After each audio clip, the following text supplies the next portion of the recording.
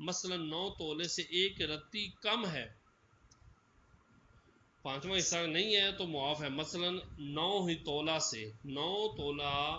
1 رتی کم اگر سونا ہے تو زکوٰۃ وہی 7 تولے 6 ماشے پر جو بنتی ہے وہی واجب ہے، یعنی 6 ماشے۔ یوں ہی چاندی اگر 63 تولے سے 1 رتی بھی کم ہے، 1 رتی بھی کم ہے، چاندی اگر 63 تولے سے 1 رتی بھی کم ہے تو زکوٰۃ وہی 52 تولہ 52 6 ماشے کی، 1 تولہ 3 ماشے 6 رتی واجب ہے۔ یوں ہی 5واں حصہ کے بعد جو زیادتی ہے، 5ویں حصے کے بعد جو زیادتی ہے اگر وہ بھی 5واں حصہ ہے تو اس کا 40واں حصہ واجب ہے، ورنہ معاف ہے۔ وعلی حاضر قیاس، یعنی اسی طریقے پر اندازہ لگاتے جائیں گے، ہر 5ویں کے بعد اگلا 5واں حصہ بنتا ہے تو اس کا 40واں حصہ دیں گے، نہیں بنتا تو وہ بھی معاف ہے۔ مال تجارت کے اندر بھی یہی حکم لگائیں گے، مال تجارت کے اندر بھی اسباب تجارت کا دیکھ جائیں گے کہ چاندی کے نصاب کو پہنچنے کے بعد جو اوپر زیادتی ہے وہ اگر 5واں حصہ اسی نصاب کا بنتا ہے تو اس میں بھی 40واں حصہ زکوٰۃ دیں گے،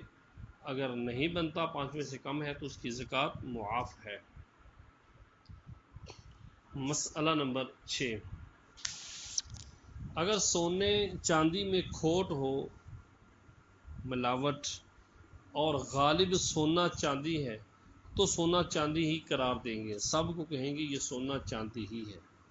اور کل پر زکوٰۃ واجب ہے۔ یوں ہی اگر کھوٹ سونے چاندی کے برابر ہو تو زکوٰۃ واجب ہے، زکوٰۃ پھر بھی واجب ہے۔ اور اگر کھوٹ غالب ہو، سونا چاندی نہیں غالب، یہ کم ہے کھوٹ زیادہ ہے، سونا چاندی غالب نہیں، پھر اس کی چند صورتیں ہیں۔ اگر اس میں سونا چاندی اتنی مقدار میں ہو کہ جدا کریں تو نصاب کو پہنچیں۔ اب دیکھیں، اگر کھوٹ غالب ہے، سونا چاندی غالب نہیں، تو اب اس کی چند صورتیں ہیں۔ پہلے یہ کہ اگر اس میں سونا چاندی اتنی مقدار میں ہے کہ اگر کھوٹ سے جدا کرے تو نصاب کو پہنچ جائے، یا وہ نصاب کو نہیں پہنچتا مگر اس کے پاس اور مال ہے، کچھ پیسے ہیں یا مال تجارت ہے تو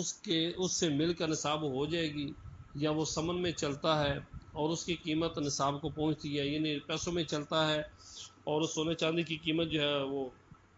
چاندی کے نصاب کو پہنچ جاتی ہے، نصاب کو پہنچتی ہے، تو ان سب صورتوں میں زکوٰۃ واجب ہے۔ اور اگر ان صورتوں میں کوئی نہ ہو تو اس میں اگر تجارت کی نیت ہو تو بشرائط تجارت، یعنی اگر اوپر میں صورتیں نہیں ہیں تو اگر اس میں تجارت کی نیت ہو تو تجارت کی شرائط سے اسے مال تجارت قرار دے دیں اور اس کی قیمت نصاب کی مقدار ہو، خود یا اوروں کے ساتھ مل کر تو زکوٰۃ واجب ہے، ورنہ نہیں۔ مسئلہ نمبر 7، سونے چاندی کو باہم خلط کر دیا، سونے چاندی کو ملا دیا آپس میں، تو اگر سونا غالب ہو تو سونا سمجھا جائے اور دونوں برابر ہوں اور سونا بقدر نصاب ہے، تنہا یا چاندی کے ساتھ مل کر جب بھی سونا سمجھا جائے۔ توجہ طلب ہے، سونا چاندی کو ملا دیا تو اگر سونا غالب ہو تو سونا سارا سمجھا جائے اور دونوں برابر ہوں، وزن میں دونوں برابر ہوں اور سونا بقدر نصاب ہے، تنہا نصاب ہے یا چاندی کے ساتھ مل کر جب بھی سونا سمجھا جائے، اور اگر چاندی غالب ہو تو چاندی ہے، نصاب کو پہنچے تو چاندی کی زکوٰۃ دی جائے، مگر جب کہ اس میں جتنا سونا ہے وہ چاندی کی قیمت سے زیادہ ہے تو اب بھی کل سونا ہی قرار دیں گے۔ مسئلہ نمبر 8، کسی کے پاس سونا بھی ہے اور چاندی بھی ہے اور دونوں کی کامل نصابیں تو یہ ضرور نہیں، کسی کے پاس سونا بھی ہے اور چاندی بھی اور دونوں کی کامل نصابیں تو یہ ضرور نہیں کہ سونے کو چاندی یا چاندی کو سونا قرار دے کر زکوٰۃ ادا کرے، بلکہ ہر ایک کی زکوٰۃ علیحدہ علیحدہ واجب ہے۔ ہاں، زکوٰۃ دینے والا اگر صرف ایک چیز سے دونوں نصابوں کی زکوٰۃ ادا کرے تو اسے اختیار ہے، مگر اس صورت میں یہ واجب ہوگا کہ قیمت وہ لگائے جس میں فقیروں کا زیادہ نفع ہے،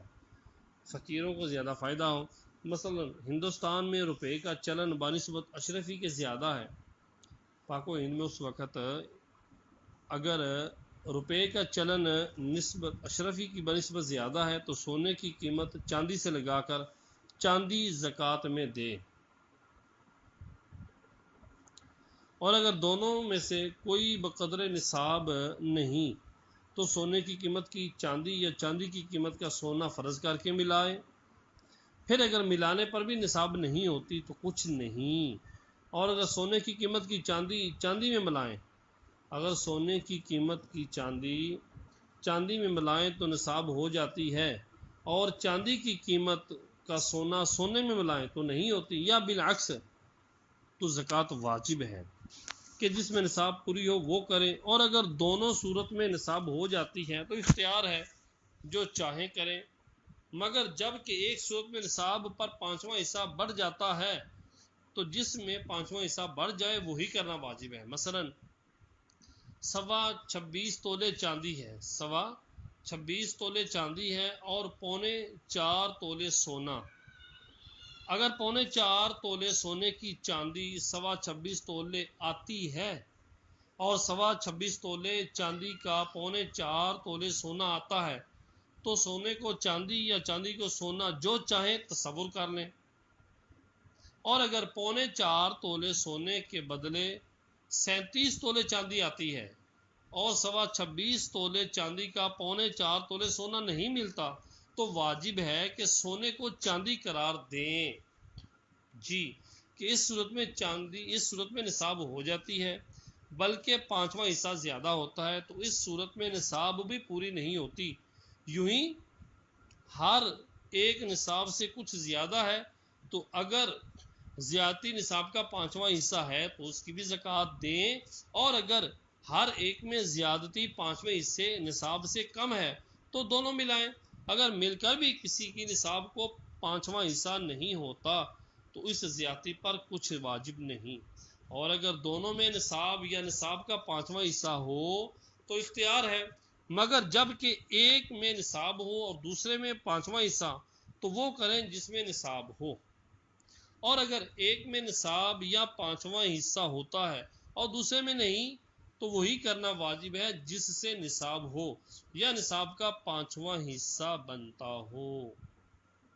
صلو علی الحبیب صلی اللہ تعالی علی محمد۔